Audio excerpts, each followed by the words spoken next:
Australia for today's Westpac address taking place here on Ngunnawal country. My name is Jane Norman, the ABC's National Affairs correspondent and a director here at the club.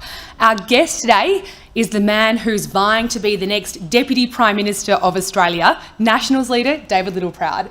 Mr Littleproud, we very much appreciate you taking time out from the Wombat Trail today. You can see Wal beside you on the table. Since the beginning of the campaign, we've had the Greens leader address the club. Next week, we'll have the Prime Minister, and so opposition leader, if you're watching today, consider this an open invitation for the final week of the campaign. The Nationals are, of course, defending more than a dozen lower house seats and a handful of Senate spots at this election, facing challenges from some community independents and at least one Nationals defector. You can join the conversation today on Twitter. Our handle is @PressClubAust. Our hashtag is NPC. Please welcome David Littleproud.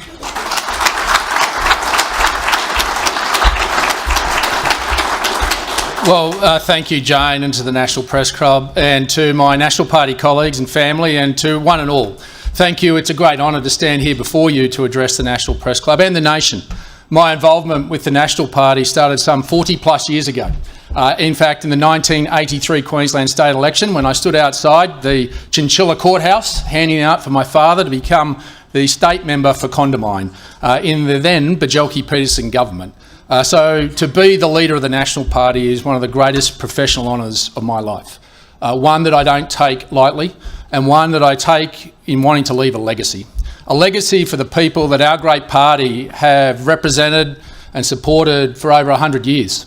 A party that has progressed and evolved, having our roots in farming, but progressing to be a dynamic party that represents now just as many nurses, teachers and police as we do farmers. But our roots will always be in the country and in terms of agriculture. But as our electorates have changed, so too have we. And I've always believed, as a Queensland Nat, in the primacy of our membership and our primacy of our party room. And I'm proud to lead a party room that has led the national debate for the last 3 years. I don't think in living memory there has been a party that has been part of a coalition that has set the national agenda like the National Party has. We are the ones that have had the courage to draw on the collective wisdom of our party room to get to a position that many of which we've wanted for so long, but been prepared to have the courage of our conviction to stand up when issues faced us.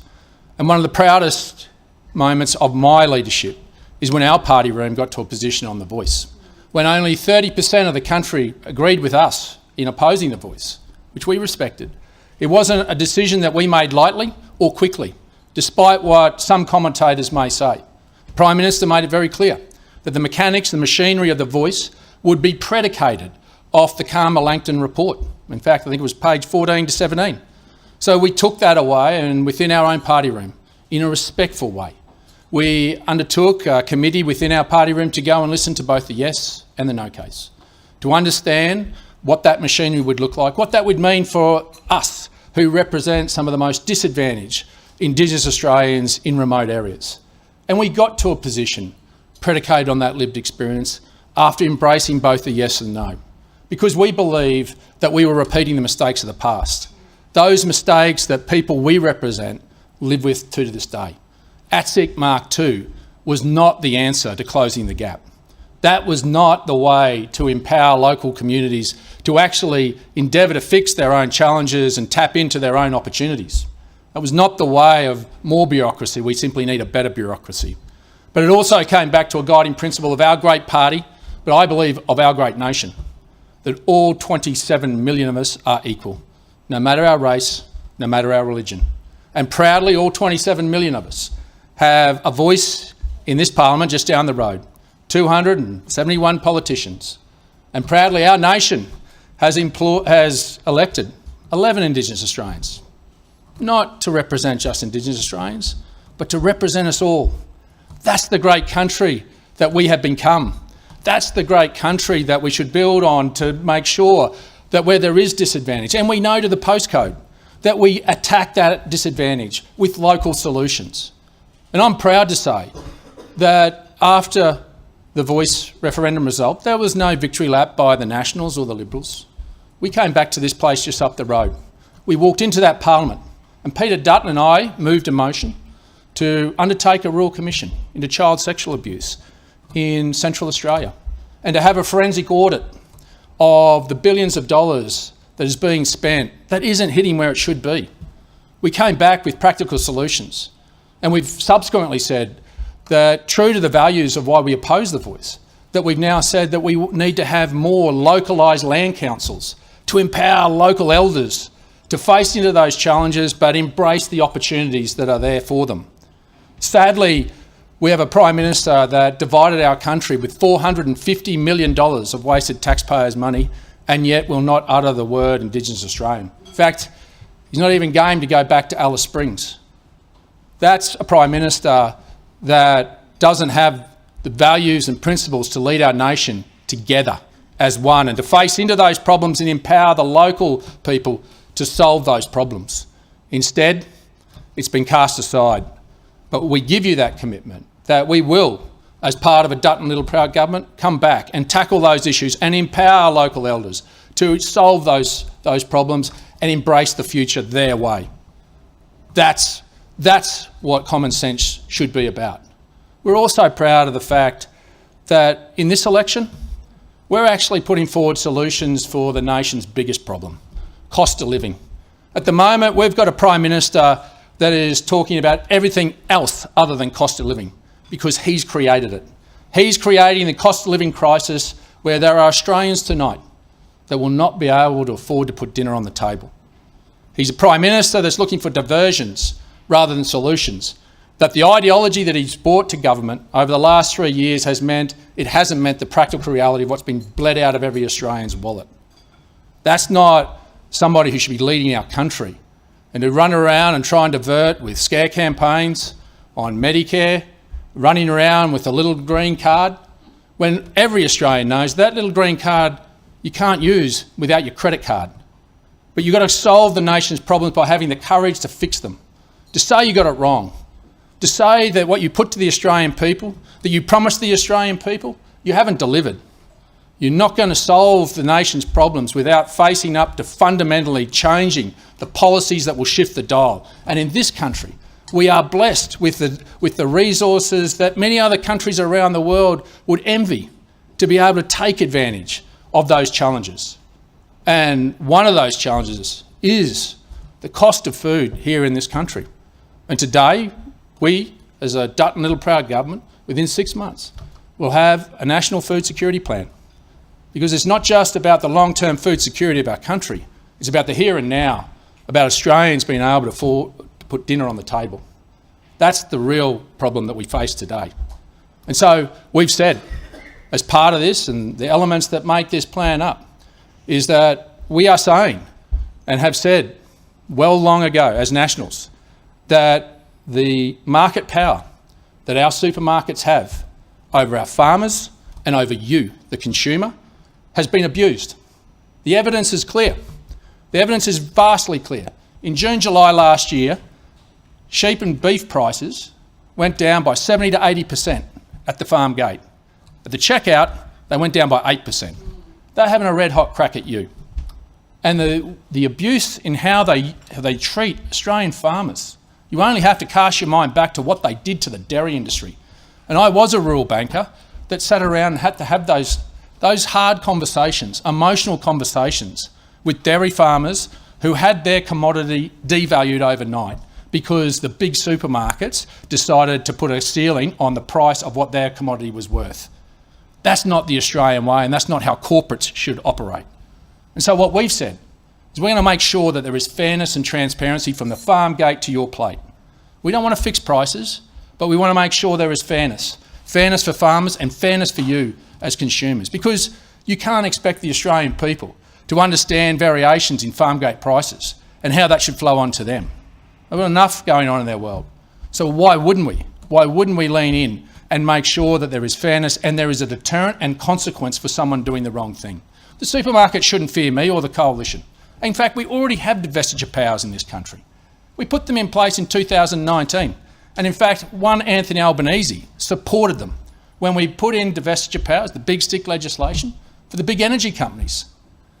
Anthony Albanese, in January last year, made the statement when initiating the Code of Conduct review that any power the ACCC wanted, they would get. Within a month, the big CEOs of Coles and Woolworths had got to him, and they could have everything bar divestiture powers. What do they have to fear? If Coles and Woolworths have done nothing wrong, then that'll never be imposed. But we want to make sure there is structural change and cultural change. And their big solution is infringement notices of $198,000. They'd slip down to Civic down here and pull that out of the till and pay that as a cost of doing business. You need to change culture by having a consequence. And this government is not game to take on big supermarkets when there are Australians tonight that won't be able to eat dinner. We've been given a privileged position to come to this place. Why wouldn't we do something about it and make sure that there is that fairness and transparency for every Australian, including farmers? And when you've got nearly 30% of those in the horticulture sector saying they're out of this business in the next 12 months because of the way that these supermarkets have abused them and used them, because they control the market, they are the market. You've got to make sure that there is fairness. They're not asking for fixed prices, they're asking for fair prices. And that is what we're saying. And so we'll introduce a supermarket commissioner whereby a farmer can confidentially come forward and to put forward their case where they believe there's been a breach of the code. And if the commissioner sees that there is evidence to such, they have a choice. They can either conciliate that back through the supermarket, or if they fear retribution, which is what we have heard in so many inquiries from farmers, then they can accelerate that through to the ACCC, who can then impose a $2 million infringement notice on the spot. That's going to change culture. But if they don't, and in the most egregious cases, then it'll go forward. It'll go forward to a court where they'll determine whether it's more significant in terms of financial penalty or whether it's divestiture powers. But a court should determine that, not politicians. And so this is used around the world. But when you've got a Prime Minister too gutless to stand up when Australians can't eat, where is the values of our Prime Minister and this government? They've lost touch. They've lost touch with what's happening out there. And that takes courage and conviction to stand up and to get it right. And I'm proud of my party room that has wanted this for decades, but we've delivered it as part of a Dutton Littleproud government that will say to every farmer and to every consumer, you will be treated fairly. That's the Australian way, and that's what the National Party have always stood for. But we've also made it very clear, energy is the economy. And unless you fix the energy grid, then we are kicking the nation's problems down the road. In fact, this government has already kicked the energy problem so far down the road, they've spent $7 billion on rebates and subsidies because an all renewables approach will not work. We have ageing coal-fired power fleet. We have to be honest, at some point we are going to have to transition them. And so why wouldn't you look at reliable baseload, zero emissions power? And the scare campaign that the Prime Minister has undertaken, predicated from the Smart Energy Council, an organisation that donates to the Labor Party, runs around with the scare campaign of a $600 billion tag, is disingenuous at best, but a Prime Minister that has trouble with telling the truth. The reality is we've used Frontier Economics, an organisation that both the Labor Party and the Coalition use in economic modelling. Everyone has recognised that they are the preeminent organisation to undertake that. And so our grid, our total grid, will be just over $330 billion. They put their grid, an all renewables approach, just under $600 billion. $263 billion less that Australians will have to pay to have an energy grid that has a mix, that doesn't put all its energy eggs in one basket, doesn't have concentration risk. And I learnt that in grade 8 business economics at Chinchilla State High. I would have thought our learned treasurer might have known about that. I'd given up on Chris Bowen. The reality is there is no country of the industrial scale of the size of Australia that is going down an all renewables path. Tomago smelter, perfect example, takes 950 megawatts of coal and gas every year to keep it going 24/7. To do that with renewables is over 3 gigawatts, plus batteries that need to last more than 20 minutes. But just understand what you would put on the people of Hunter. Transmission lines, solar panels and wind turbines littered across our landscape. We're all for reducing emissions. And this righteous view by Chris Bowen and Anthony Albanese and the Teals is one that we're not against the principle of having a healthier environment, but just understand what you're asking us to burden to bear. When you have Zali Steggall opposing just 6 wind turbines at North Head because of the amenity of life that's going to be imposed on her constituents, she doesn't understand what you're asking of rural and regional Australians. We want a say. We want a say in our future, one that isn't predicated on renewable energy, one that has jobs. We don't want to have just a few jobs polishing a few solar panels. We want the high-paying jobs that a nuclear power plant bring. Nearly 80% of those that work in a coal-fired power station in Toorong in my electorate will have a job. And you know what? Those people in Kingaroy, Nanango and Yarraman, they want that. They want that future.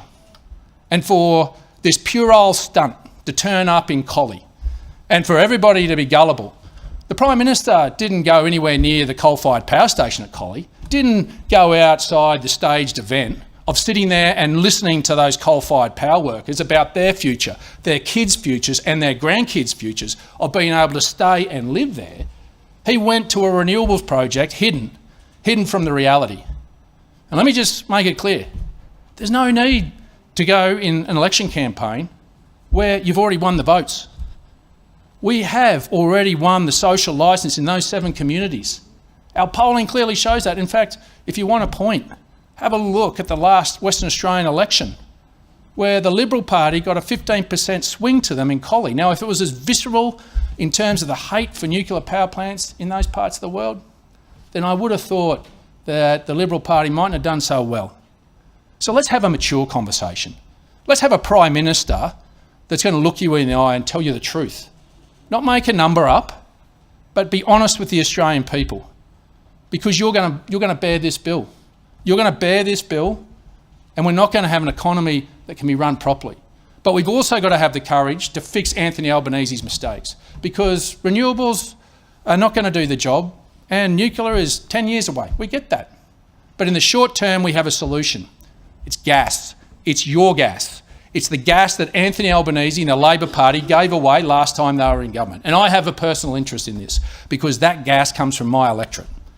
And I can tell you, having an Australian gas reservation where Australians get to use their own gas is going to have a direct impact on you, every Australian. Your food bill, food processors will have a 15% reduction in their energy costs, 8% at residential retail. And this is simply saying to those gas companies that we'll respect those foundation contracts. But on that spot cargo, the 300 petajoules that's going out on a boat, that we're going to get first crack at that. That's Australians. That's Australia's use first. And when you've got an energy crisis created by a government that's gone down an all renewables path, then that's our way to be able to put pressure down in the next 12 months. And we're not being draconian to these gas companies. And I need them in my electorate. They employ a lot of people. And that's why those contracts will be respected. We've said we're going to help you. We're going to build the pipelines to increase the capacity to get much of that gas. And in fact, if you look at the Gippsland, there's about 140 petajoules of that 50 to 100 petajoules we need ready to be drilled. They need to be plugged in. And so we've said, while we want to see us get first crack at it, we're going to develop our gas reserves to make sure we don't have this folly again, where ideology gets in the road of practical reality. That's common sense. That is how you fix an energy grid in the short term, and in the long term, give futures to the regional Australians that they deserve, not ones that Teals and the Labor Party think we should have. That's not the Australian way. And so we've been very honest about that. And one of the other things I'm very proud of as a Nationals leader is what we've announced around the Regional Australia Future Fund.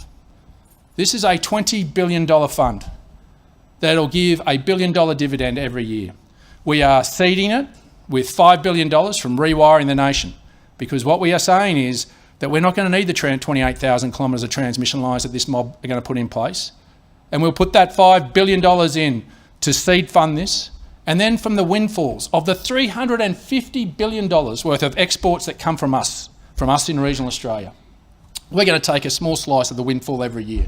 We're going to build that up to $20 billion, invest it, and it will give us a return of $1 billion a year, above and beyond the existing funding model that we already get, because there are funding gaps Anyone that lives outside the CBD of a capital city will tell you that we need to build the amenity of service and life for those that live in regional Australia who are contributing this $350 billion to keep them there.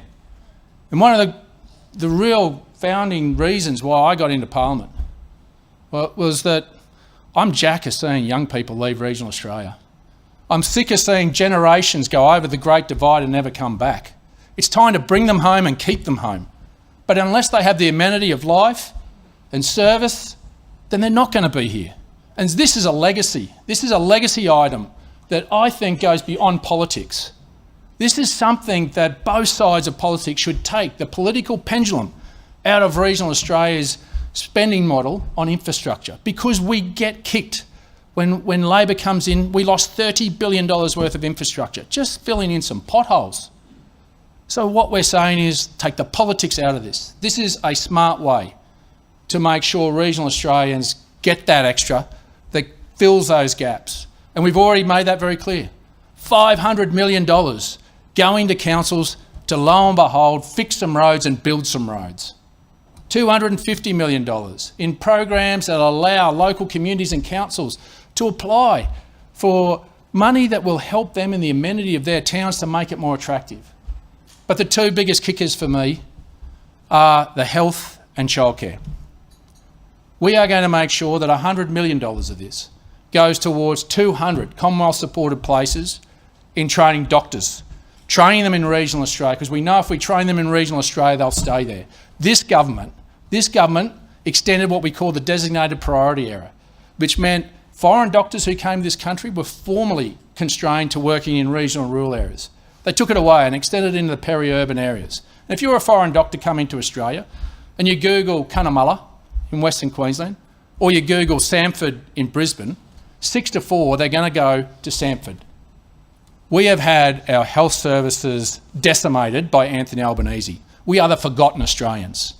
And so we have to make sure there is a fund every year to make sure young people know there is a pathway to look after each other, to have the career, a worthwhile career in medicine, in regional Australia. That is a legacy. That's the legacy the Nationals want to leave. But it's also about attracting people and keeping people here. And we've got a childcare desert right across regional Australia. Now, when I became the leader of the Nats, I didn't want to be a harp in opposition. I went to the Jobs and Skills Summit. And at that point, Anthony Albanese had espoused $4.7 billion in childcare subsidies for families that earned from $300,000 to $500,000. They were going to get an extra $21,000, $22,000 in rebate. And I get Anthony Albanese's cost of living crisis has stretched into Melbourne and Sydney. I get that. But when we've got families in regional Australia who want to go back to work but can't, just to make $80,000 because they can't find a childcare place, and when I asked them to cut just a little bit of that $4.7 billion just to create at least one new childcare place in regional Australia, they patted me on the back and they turned their back on regional Australia. This is about making sure that regional Australia has a legacy, that young families can stay, can come back, can contribute, can have a career, can be part of regional Australia. And when I became leader, one of the things I did was run around this country and listen to young families. And this was what they were screaming at us about. Do something about childcare. And this $100 million a year will be legislated, locked in, making sure those young families can get a start in life in regional Australia. And so part of our National Food Security Plan is also about biosecurity. It's about making sure that we're going to legislate minimum amounts of biosecurity funding so that it doesn't become a political football. We had the Craik Review in 2016-17 that recommended sustainable funding models. We're not going to charge Australian farmers for the biosecurity costs of their foreign competitors that bring their product into this country, like Anthony Albanese tried to do. He was going to charge Australian farmers $153 million to process foreign competitors' product through our ports to compete with them on Australian shelves. What government in their right mind would do that to Australian farmers? We're not. Those who pose the risk will pay the price. Those are the ones that are potentially bringing in pest and disease in this country, and there will be a cost recovery model. As the Craik Review said, we will make sure there's a workforce. The ag visa will be back. It was a legacy item the National Party secured in the last government, and it will be back. We need to make sure that our people, particularly in horticulture, who plant a crop, know there's someone there to pick it at the end of it. Otherwise, you don't plant. And if supply goes down, prices go up. Even Dr. Jim can't change that in a 6,000-word essay. The reality is we need the tools to continue to be able to produce the food and fibre that you want, you deserve. We're going to get back to basics, filling in those potholes, but we're also going to say live sheep exports come back. That is the first bill I bring back. There is no scientific or economic reason to phase out live sheep. I was the minister when the Awassi hit, and we made some tough reforms, but the reforms mean that we lead the world. And I just say to those that don't agree with live sheep exports or live exports full stop, which is where I fear this government will end up, if we're not there, this market will get taken up by countries that don't have our animal welfare standards. You will see the horrific death of millions of sheep from other markets across the world, like Sudan, Ethiopia, South Africa, who will start to send these sheep. We actually measure to the millimetre the length of wool on each sheep that goes out in a boat, to the kilogram. And also we independently score each boat for the flow of air through those boats. But in those countries, they don't do any of that. They put as many sheep as they possibly can on a boat and they get paid for what's at the other end. These animal activists are morally bankrupt. Morally bankrupt. They are valuing the welfare and the life of a sheep from Australia above that from a sheep from South Africa, Ethiopia or Sudan. Australians don't cut and run. We stay and get the job done, and we do it better than anyone else in the world. And for East Coast politicians to cut a deal with the Animal Justice Party just to get them elected at the last election, all at the expense of 3,000 Western Australian jobs, that's not the Australian way. That's not how Peter Dutton and I will run this country.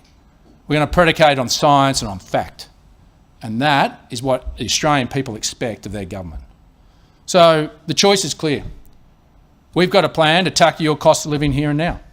We're going to get gas into the grid. We're going to help you every time you fill up your tank. You're going to drop 25 cents a litre off every tank. It's around $14 every time you fill up. We're going to give you a tax cut, particularly those low and middle income earners. Because you know what? They're the ones tonight that are struggling to put food on the table. They're the ones that need the support. They're the ones that we need to acknowledge. We need to get them through this. But unless you've got the courage to stand up and to fix the nation's problems, we're going to kick this down the road for another 3 years. And just think of that if you've got Anthony Albanese, Adam Bandt in coalition government with a sprinkle of teals and independents putting fairy dust right across Canberra. God help this country. This is time for courage in leadership. And that is what Peter Dutton and I are prepared to do. Prepared to look you in the eye, tell you how it is, we're going to get on with the job. That's what you want from a government, to get on with a job and to get out of your life.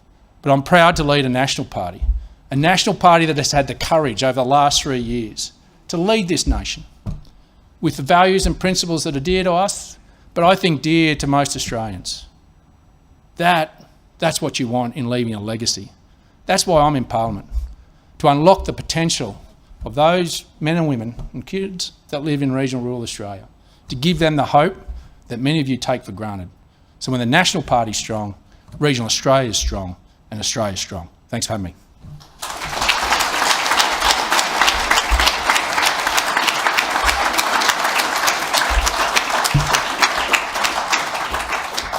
Thank you for your address. Impressively presented with no notes and no auto cue today. I can't read speeches, I get bored. Well, you were very entertaining and had a lot in there that my colleagues will definitely want to be digging into. But I wanted to take you back to another speech you gave recently. It was at the Liberal Coalition launch in Sydney. And I think these comments sort of flew under the radar a bit. It was about the all-important coalition agreement, the deal done between the Nationals and Liberals in government to decide policies, frontbench positions. Now, you suggested in that speech that you don't need it to be written down. It could just be a verbal agreement between you and Peter Dutton. I'm just wondering if that actually is your position, and how then would you preserve the party's interests and preserve a frontbench share for the Nationals if all you've got is a kind of a wink and a nod from a future Peter Dutton Prime Minister? Well, Jane, there is a coalition agreement. There always is. The coalition agreement is very broad, and it goes into the real mathematics of the positions that people hold and the quotas predicated on the number that you have in a party room. But outside that, there is usually sometimes written agreement, depending on who the two leaders are, about policy positions. Now with Peter, I haven't had to do that. I've been able to look him in the eye. That's why I got divestiture of power, got nuclear. That's why I've been able to sit down with him around the Regional Australia Future Fund, because he understood how important those things were to me. And every leadership team is different. I work on a simple principle, being from Western Queensland.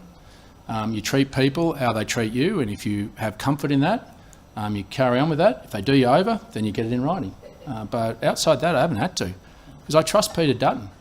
We haven't always agreed, and that's a good thing.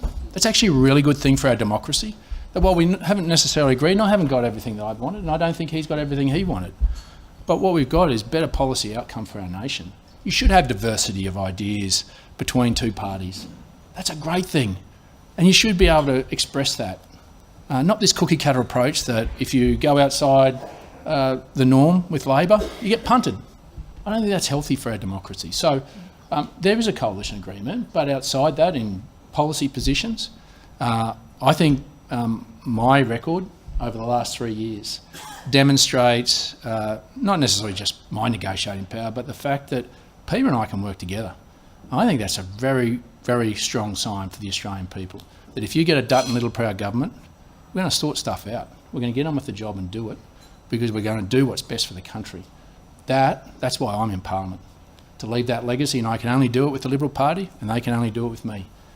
And that is a working relationship that's worked for over 100 years, and I hope works for 100 more. But over those 100 years, it would be convention to have a written agreement, right? And for the very least, to have an insurance policy should something happen if the coalition wins and, you know, the pressure of government bears down on the two parties and fractures arise. Would it not be conventional to have that written down? So just so you understand, there is. That is the coalition. But it's just on the coalition, the front bench. It works out on a quota position. That's nothing earth-shattering. It's pure mathematics. As John Howard once said, politics is the brutal game of arithmetic. That's exactly how it is. But when there are policy positions that, in fact, present themselves during a term, sometimes previous leaderships may have to have written letters giving assurances. I haven't asked for that. If I've sat down with Peter on those issues outside the coalition agreement, we've talked them out as two human beings that are trying to do the right thing by this country. That's what we've done.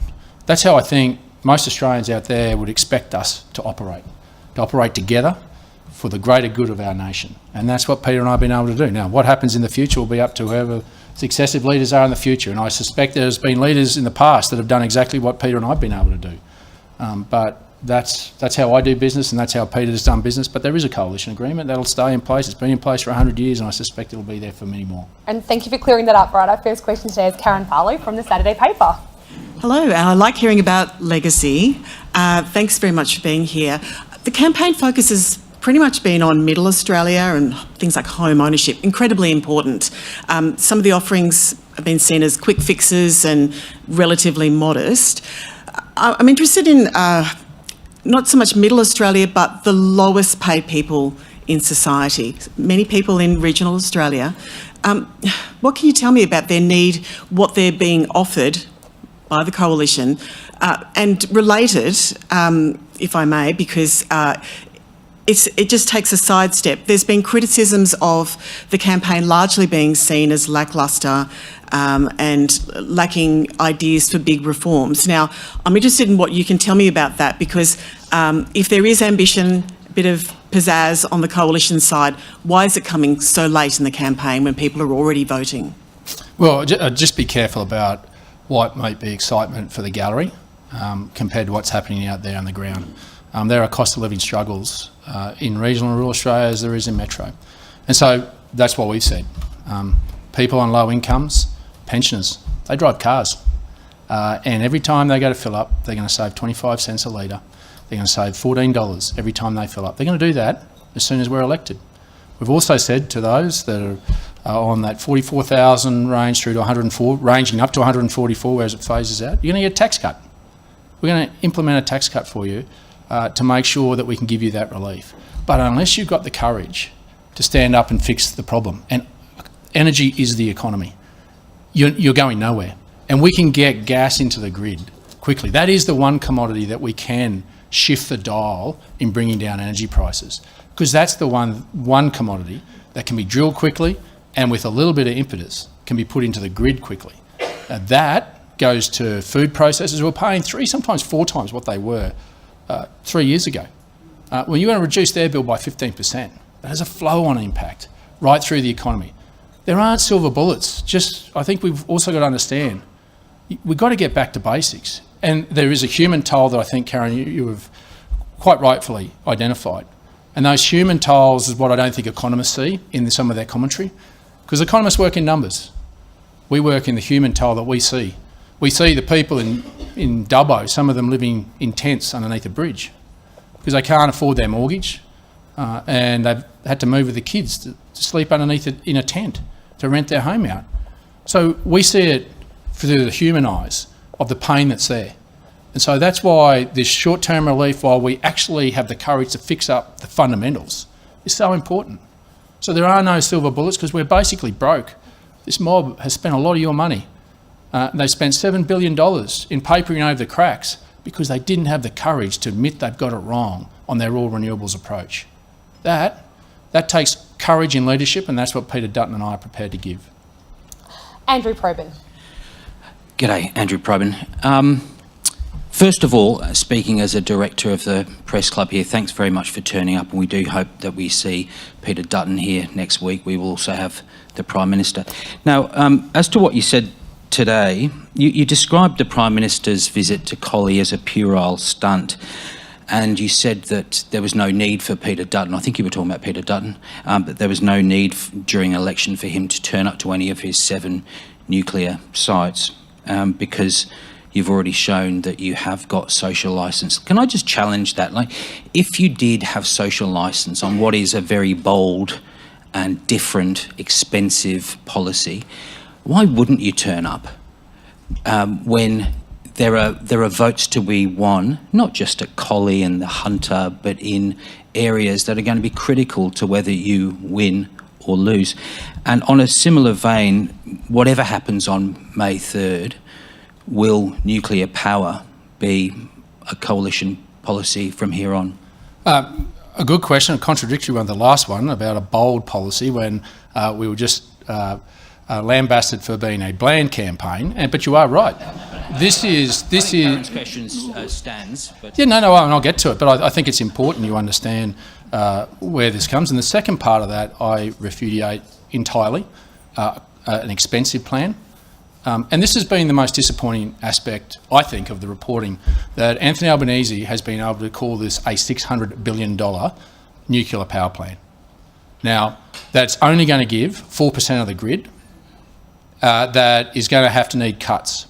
So Frontier Economics has got it, will have our power from nuclear around 38 to 39%, not 4%. It will not cost $600 billion. Frontier Economics clearly shows that the 12 to 13 gigawatt of power that we'll get, internationally that comes in at about $10 billion a gigawatt. That is about $120 billion for nuclear, but you've got to have other energies in that. Our plan, as Frontier Economics has clearly said, around 50 to 54% will be renewables. The balance will be some gas and snowy, obviously. That comes in just over $330 billion. So I can't understand the premise of a question where that claim by Anthony Albanese of a $600 billion hole doesn't end up on the editor's cutting floor, because that is a basic lie. Now, the other piece of this that I think is also important is the cuts. This is being funded, as we have clearly said, as off budget. So that is not going to mean that you are going to have to reduce Medicare, you're going to have to reduce education or any other aspect of this. So I just think it's very important that we understand what the Prime Minister has not been held to account on. Now, in terms of those communities, 70 communities, it's been over 12 months since we identified those locations. And Andrew, before we got to that point, we didn't just go and throw a dart at the map and go, that's where we're going to put them. I have one in my own community. And you know what? I went there and sat with them, walked the streets, talked to the businesses and said, tell me what your biggest issue is. Walking down the street of Kingaroy, Nanango, Yarraman, guess what they said their biggest issue was? the local council and the quality of water that they got. I said, well, what else is upsetting you? Right? The council. What about this nuclear thing? Well, are you going to build it? Because you know what, Andrew? Well, you sit here and think that it's so important that we go and rally the troops around every one of these nuclear power plants. These people have the lived experience. Yeah, but that's not my question. My question is, if you've won social licence in the area, why don't you flaunt it? Why don't you flog your policy to the rest of Australia, because they're the ones who are going to count? Well, with due respect, I am, and I'm just putting the challenge to you and to your editors to be very careful about allowing Anthony Albanese to perpetrate a blatant lie. A blatant lie that Frontier Economics, who they also take. Now, that is something for you guys to work through. I'm going to continue to prosecute. This is a legacy item I believe in, because you know what? You know what happens for the people of Kingaroy and Anango and Yarraman? They believe in themselves. They believe they can do this. The people of Lithgow believe they can do this. I back them. I back regional Australians to do this better than anyone else in the world. And I challenge Anthony Albanese or anyone else to go and stand in one of those coal-fired power stations and say, do you back these people? Do you back these people to use the most modern technology in the world and have jobs that aren't just polishing a few solar panels, but are high-paying jobs?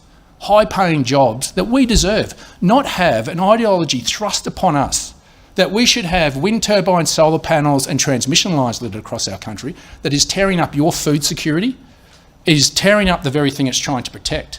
Now, this righteous view, we are all on this journey. I'm not against reducing emissions. But for people in capital cities to sit there and say they want to put their head on a pillow at night, to have the comfort of saying we've saved the world, just understand there's another way to do it.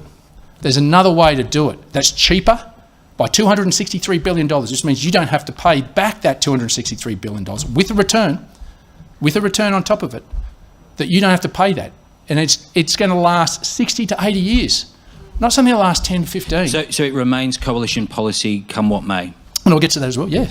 I mean, Peter Dutton yesterday said this is the way forward. And the Frontier Economics report was quite clear, and we've always been technology agnostic as well. I mean, Frontier Economics report, if your editors would want to read it and put it up instead of the $600 billion lie that Anthony Albanese has desperately tried to perpetrate, you would see that building a coal-fired power station with carbon capture storage is about the same cost or maybe a bit more expensive. So why wouldn't we have political leadership that has the courage to look the Australian people in the eye and say an all renewables approach will not work, because you cannot keep industry going. And you might get that warm comfort for another couple of years and think it's all going to be hokey-dory, but when you've got premiers coming in and asking people to turn dishwashers off, something's fundamentally going wrong. And the time for action is now. And we're not against renewables. I think, be very, very clear about that. Renewables will play a part in it, but we shouldn't have a concentration. And I learnt that at Chinchilla State High. Shouldn't have concentration risk. It's a good place to go and get a business economics degree. Thanks, David. All right, our next question. Bush style, Andrew, Bush style. Mike Foley is our next question. Thanks, David. It's Mike Foley from the Sydney Morning Herald and The Age, which is pertinent because I have a question about Victoria specifically in relation to the nuclear policy. The first coal plant that the private operator has slated at its AGL to shut is Loy Yang A in 2035. They have a plan in place with the catchment authority to use their current entitlement of water at the ongoing rate at around 100 gigalitres a year until 2070. And on top of that, as you would be aware, David, that there is no spare permanent water allocation in that catchment for irrigators or for anyone. On the face of it, on the current balance, there is no spare water entitlement to go for a nuclear power plant were it to be built there. Even when the coal plant shuts down, they need to fill the big, great brown coal pit up with water. So just wondering, when you spoke about the need for honesty in the energy debate just before and criticised Labor for kicking problems down the road, what will you say to farmers in that catchment now before they vote at the upcoming election on May 3 about where the water will come from to service a nuclear power plant that could be up and running in less than 15 years? Well, as we've said, and I think you've seen our initial statements about identifying these locations, we made it very clear that the capacity of each of these plants will be constrained by the existing water entitlements that exist for those coal-fired power stations. And in fact, the University of New South Wales has undertaken a study and reported by the ABC, and I think it's from Professor Obard, I hope I got his pronunciation right, they made it very clear that there's not a significant difference in water usage between a coal-fired power station and a nuclear power plant. So there are other technologies also, Mike, in terms of dry cooling, but we have made it very clear, and what we will be saying and have said from the very outset to primary producers, there's nothing extra coming out of the consumptive pool. The consumptive pool we would lose our social licence for food processing and manufacturing in this country if we took that out of the consumptive pool. So it's important that we've given that as an ironclad guarantee, and we'll work within the capacity constraints, but also the technology solutions that provide themselves, and that may mean that in some locations their capacity is less, in others, particularly where you look at Lithgow, and if you looked at that report from Professor Obard, he made very clear that there was more than significant water available in that catchment. So this is about being honest with those technical issues, and we've made it very clear that there is scope and capacity to be able to scale up or to scale down, but the guiding principle that we have looked every Australian farmer in the eye is that there'll be no extra coming out of the consumptive pool. Well, so, just on that with the dry cool, because this will be of extreme interest to the farmers I'm speaking to in the Latrobe Valley, there is, on the face of it, there is no spare water. Even when Loy Yang A shuts down, they need the current allocation to fill the mine pit up until 2070. Are you committing to do a dry-cooled reactor there that doesn't require any water? And if so, they cost 2 to 3 times more to build in Russia. How do you square that circle with your current costings? Well, what we have said, Mike, is clearly that the capacity constraints will be limited by the water entitlement that's available. There's no water entitlement available there. Mike, as I say, what we will do is work through with how that moves forward in individual sites, and where there is greater capacity, then that obviously we will start where there is existing and more than existing water entitlements to be able to square that away. And that may mean, after the scoping, that there is greater capacity in one site over another, or whether that water constraint is an issue. But we're not walking away from that ironclad guarantee. I'm from the bush. I used to be water minister. In fact, you did a tour with me that wasn't all that much fun as water minister. And I'm not taking anything out of the consumptive pool that takes anything away from our farmers. We've been very clear on that, and we will make sure that the geotechnical and scientific basis of how this is undertaken is done in a transparent way, but that is an ironclad guarantee. Okay. So there will be a reactor in Latrobe Valley, but one that doesn't use water? Well, again, Mike, we'll work through those assessments when we're in government, and we've set up the agency to make sure that we can give that transparency to the farmers. I think if we walk away from that principle, and I can assure you the conversations as a Nat I've had with Peter, that was a guiding principle for me, because I understand the importance of the consumptive pool and what this government is doing by taking another 450 gigalitres of water off farmers, changing the Murray-Darling Basin plan that they actually put in place. They're actually taking another 450 gigalitres of water, which are buybacks, and buybacks mean the little towns. It's not the farmers that hurt. It's actually the little businesses that are left behind, the pump shop, the CRT, right through to the cafe. And so we've got a water policy that this government has walked away from their own policy, all for a few votes in Adelaide, but at the expense of regional rural Australia. And I don't intend to follow down Labor's pathway. All right, next question is from Greg Brown. Greg Brown from The Australian, another one on nuclear, believe it or not. It's good. You said earlier, when you were talking about your influence as Nationals leader within the coalition, that you got nuclear. Does that mean you had to convince Peter Dutton to go along with this plan? And was it part of the Nationals, your demand for the Nationals to embrace net zero by 2050 yet again? No, this was about Peter and I think Peter's had a long-held view, and I think it's honest to say, not all Liberals have. But Peter and I had that discussion, and it was important to me because, as I said earlier, I see the lived consequence of this, mate. I'm going to see 700 jobs lost in Kingaroy, Anango, Yarraman, that rely on Tauranga Power Station. And all that's going to be left is about 20 to 30 jobs. And that's going to decimate communities unless we look pragmatically at this. So the conversation that Peter and I had was one that I think he came from a philosophical position the same as me. Well, is it too much for you to credit yourself with saying I got nuclear then? Is that? Well, it's been a long-term principle of the National Party for more than a decade. I'm proud of the fact that I and my party were able to work with Peter Dutton to achieve it. So politics is the art of self-promotion, as you'd know. And the Nats aren't immune to that either. All right, you're doing well. Ron Marsden, our next question. Okay, Ms Littleproud, thank you so much for your time and facing up to the press gallery during this campaign. I want to touch on two issues. One is an extension of the nuclear questions that you faced, and I'll just come back to this water. The water question, Darren Chester last week said that there would be a 2.5-year investigation to determine whether there was enough water available, seismology, earthquake risks. He said that there would be a process to determine all of that. And you've now put out this sort of ironclad guarantee that there will be no taking of water from the consumptive pool.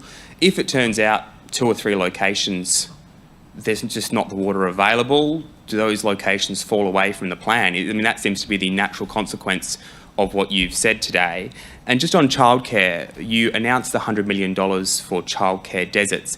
In the mid-year budget update in December, the government put forward $500 million towards the Building Early Education Fund, which was a large pool of money also aimed at filling those childcare deserts.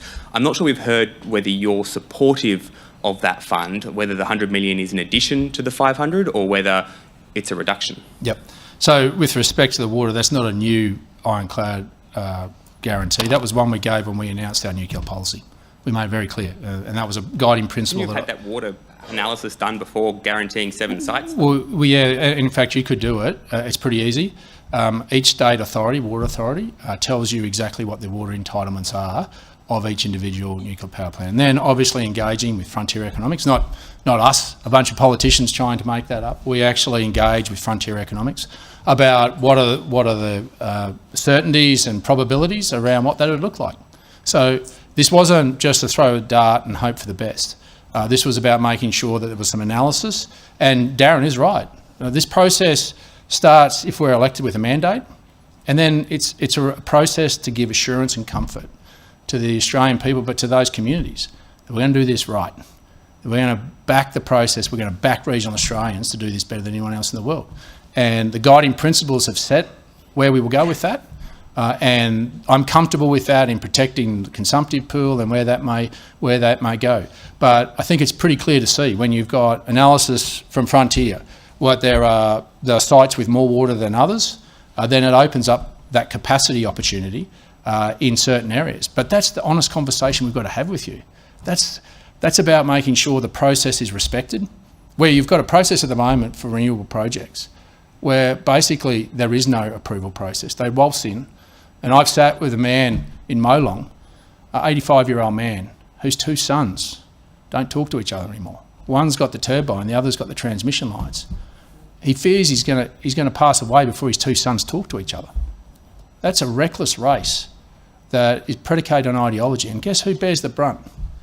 That bloke that's had 2 boys that he's been proud enough to bring back and give a start on their farms, and now he can't turn up to Christmas and sit there between them?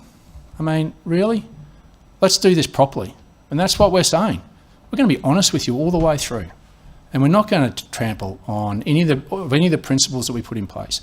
With respect to childcare, that'll be about, this is an additional $100 million that has been secured through the Regional Australia Future Fund. So it's in addition, because what's happened before is this is about targeting at infrastructure.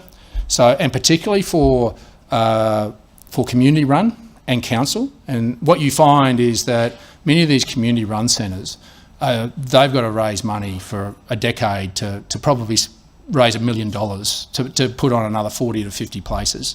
But if we give them a kickstart and allow them to build that capacity, So this is a targeted program specifically at that and around individuality, because a solution in Kempsey, where I was yesterday, is going to be different to that in Thargomindah or in Burke. So what we want to do is empower local communities, but this is a top-up.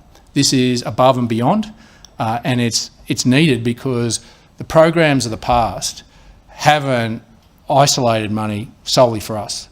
And when you get into a competitive process, and this is the challenge we find why regional Australia misses out, you get into a competitive process with metro areas and the criteria all skew towards bigger population. Guess who misses out? People in rural and remote areas. And, you know, I used to run about 20 bank managers across Western Queensland. I used to have some of my team would not come back after maternity leave because they couldn't find a place. Their careers, they've had to leave. That's not fair. If you live here in Canberra, if you want to go back to work, you've got that choice. And I don't understand why Anthony Albanese doesn't see this as an equity issue. You know, we don't ask for a lot in regional Australia. We just ask for a little bit. And when we're given $350 billion a year to the economy, I'm just asking for $20 billion that is funded by windfalls out of the budget until I get to that. And then you know what? I'm going to have a fund that no matter whoever's in the lodge, make sure that we're not the political football anymore. That's the legacy I want to leave behind. That's the legacy I want to know that when, either by popular demand or by my retirement as a member for Maranoa, I can look back and say, people I represent, I've changed their lives for the better. I've brought those young people home. I've kept them home. I've given them hope that they are valued as Australians. That's what gets me up in the morning and blows my hair back. That's why I do this job, is to leave that legacy. And when you see that, and you see families, and particularly young families who want to go back to work, that want to re-enter their careers, have so much to give. The opportunity cost for our country, I mean, it's valued here in the cities, but the opportunity cost of how many people we've lost, young families we've lost from the workforce in regional Australia, it's a national shame. We deserve that opportunity. And this is about making sure that legacy is stuck no matter who's in the lodge. And I made it clear to the Prime Minister when I became the leader in that. Let's have a secure funding model. Let's get rid of this pork barrelling claims and all this sort of stuff. I couldn't care less. I just want to see outcomes. I want to see outcomes for the people I represent so their future's the same, their hope's the same as those that live in Canberra, Sydney or Melbourne. Thanks, And mate. just while Anna Henderson makes her way to the microphone, I just wanted to ask you about another feature of the Coalition campaign this week, and that's been crime. We saw Peter Dutton in Dunkley holding a community forum. I know it's been a feature of the Wombat Trail as well, as you find pockets of this issue around the country. There's always a challenge in this issue between sort of perception versus reality. We know nationally statistics show that property crime has gone down in large parts of the country, and yet it has been a big focus. Is the Coalition capitalising on perceptions of fear when it comes to crime, or is this a reality that you're seeing when you're campaigning? Well, ask that of the 70-year-old woman in Bendigo that I met that got on a train to go and watch her famous Richmond Tigers play, and she was abused by a young lady physically on a train. Ask her that. Are we simply going to work on a society predicated on statistics? The standard you walk past is the standard you accept. And this has a responsibility not just of state, but of federal and local governments. And I'm seeing local governments around the country leaning into this because they have the pride and passion of their communities. They don't want to see the standard of their society slip. And you know what? In Bendigo alone, for $360,000, we upgraded 37, or it might have been 57, CCTV cameras. The state wasn't going to do it. The council doesn't have the capacity to do it. So why wouldn't we, a program that we ran successfully, that took the proceeds of crime and reinvest them back into community infrastructure to keep Australians safe? And where there are intersections of law, particularly with communications, then why wouldn't we do that? Why wouldn't we? We've all got a responsibility. And it's not just government's responsibility. We've got to lead, but as a society, and whether you talk about domestic violence today, it's not just government that has the responsibility. Every one of us does. And I think as a society, we've sometimes passed our responsibility and abrogated it to the state. We've all got a responsibility. I've got a responsibility as a father to talk to my boys about what's right and what's wrong, setting the standard. And it's not just money that'll fix it, it's us. It's us that'll fix it. Whether you're a politician, whether you're a role model in the sports club, we all got a role to play. And yep, we talk about the money we invest, but there's a bigger task, whether it be crime or domestic violence, that we can all live up to. And I think that's what Peter is wants to make sure, as someone that has been in that darkest hour of some of the most vulnerable Australians, that he has an inherent want to fix this. And you know, I think shouldn't matter whether he's Prime Minister, Premier or Mayor. I think that's a great thing to have a leader that wants to do something. All right, Anna Henderson. Thank you. Thank you for your address. Given it has become somewhat of an election issue, I just wanted to get your view on the recent natural disasters in Queensland and whether you personally believe in the science of climate change. Yes, I do. Great. And Thargomindah, perfect example. So we've had a flood event through there. 1974, 7.65 metres was the record. It beat it by nearly a metre. So obviously, I respect the science, and we'll do whatever we can to make sure that we have an energy grid that's zero emissions. That's not dear. It's only $330 billion compared to an all renewables approach of $600 billion.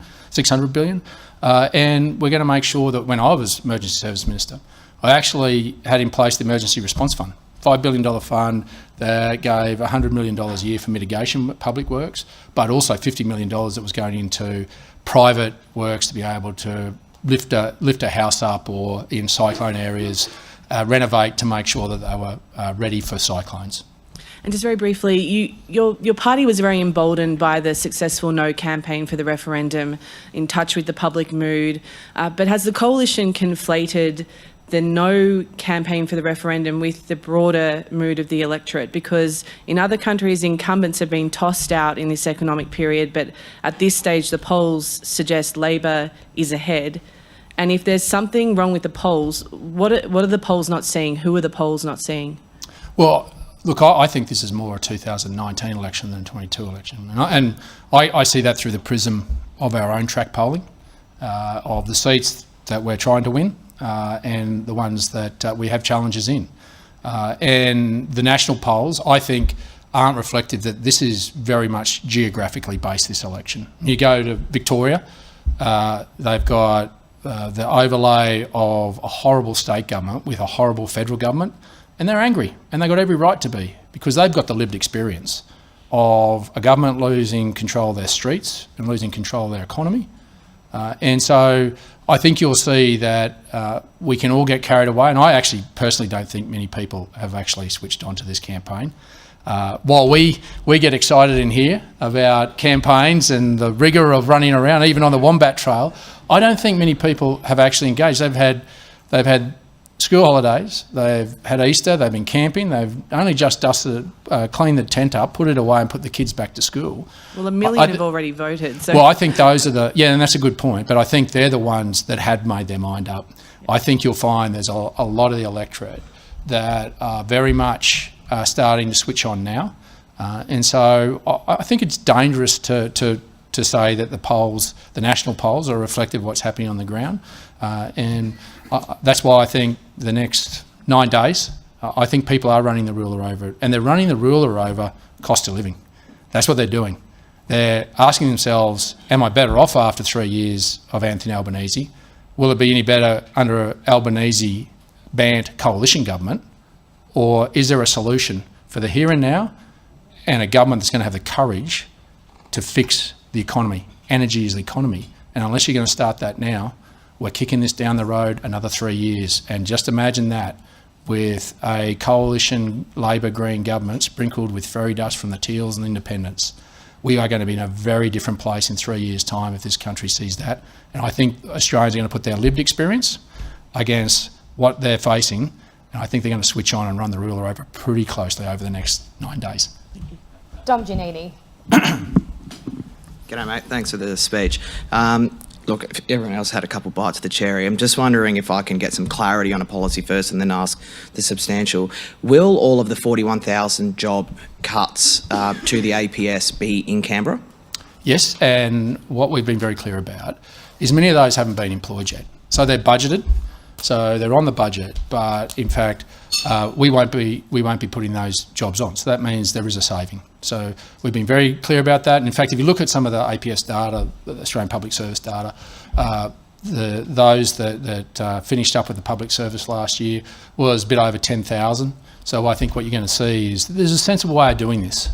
But what we're saying is that we've got to have a public service that is nimble, it focuses on frontline services. We want more beds in hospitals and less deaths. That is what I think Australian taxpayers would expect of their government in delivering the public service that is fit to deliver that. And that's about making sure we do that respectfully and doing that sensibly, but living up to what our values and our priorities are as a government, and to make sure we do that properly. And that is a saving that the budget will have. And in fact, if you look at what's happening in the economy at the moment, the only sector where we're seeing job growth is in the public sector. Private sector's going nowhere. So at some point we need to get productivity back into the economy. And those people, those ones that haven't been employed, we would get a whole lot more out of them if they're working in the private sector, making a quid, making more taxes for these Australian people. That gives us even more services to be able to deliver. But if all the job cuts come from Canberra, so there's only about 68,000 public servants here, so a large chunk of that's going to go. It'll impact the ACT economy. But on top of that, you said no cuts to frontline services. So like rough numbers have 4,300 Services Australia, 650 in veterans, 380 NDIA, almost 9,000 in defence and 3,000 in ASD. And you've got ASIS, ASIO and all the rest of them. So if you're not, that in itself, if you count those as frontline, are about 27,000. So where are these cuts going to come from? Well, if you look at the numbers already, in fact, since they've announced they started at 36,000 and I think they've now gone to 41,000. There has been less than 20,000 that have been employed, and there's 10,000 that have rolled off.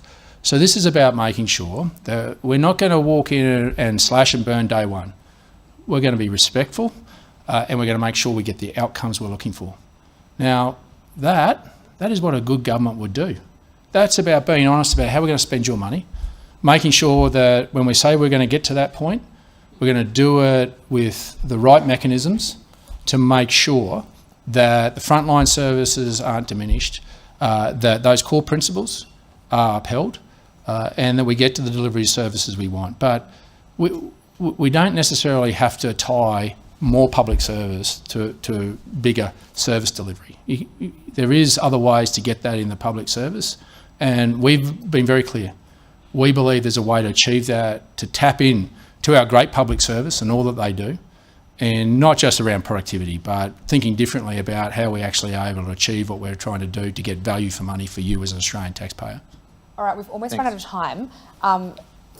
Fascinating sort of array of questions today. I wanted to just ask you finally on supermarket divestiture. That's been a big focus for you. You said the supermarkets don't have anything to fear from a coalition government. What about Bunnings? Does Bunnings have anything to fear? Do they abuse their market power in your view? Well, I think there's been evidence from those small family nurseries that supply them that I think the evidence mounts that there should be an extension to Bunnings. And that's why, again, Bunnings and Coles and Woolworths shouldn't fear it. If they're as pure as the driven snow and they respect competition law, then it'll never be used. But in society, you've got to have a deterrent and a consequence. If you don't have that, then you get those that would abuse that power take advantage of the little guy. And what the Nationals have always been is about the little guy. Protecting the little guy and trying to make the little guy become a big guy. Because the big guy can look after themselves. What we want to do is make sure there is just fairness all the way through. That's the Australian way. And when we've already got it, we've already got these powers in place. And Anthony Albanese calls them Stalinistic. He signed up to them in January and went missing by February last year. I mean, really, does he understand the pain that Australians are feeling out there? Why wouldn't you? From the privileged position that we've been given to go into that place up there and to actually make sure that we are giving every Australian a shot at dinner tonight, why wouldn't we do that? We're a rich country. but we should be a smarter country, and that's what Peter and I are prepared to do. David Littleproud, thank you for your address today. Thank you.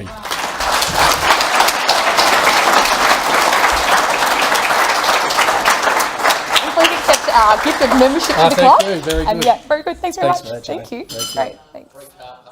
A free car park, that's the big thing.